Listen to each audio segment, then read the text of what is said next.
If quick share is not working on your Samsung Galaxy A36 5G, then here's what we can do in order to try to fix this issue.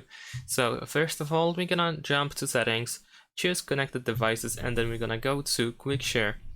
Over here we have the option who can share with you.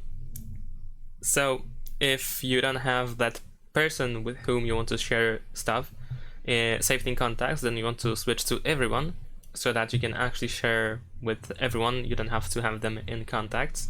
And then also we have the option only for 10 minutes, so you might want to uncheck this option. However, remember that if you do so, then after sharing data with the other person, most likely you want to switch back after that to contacts only or no one. Another thing that we can check is this option over here, show available devices on the share panel.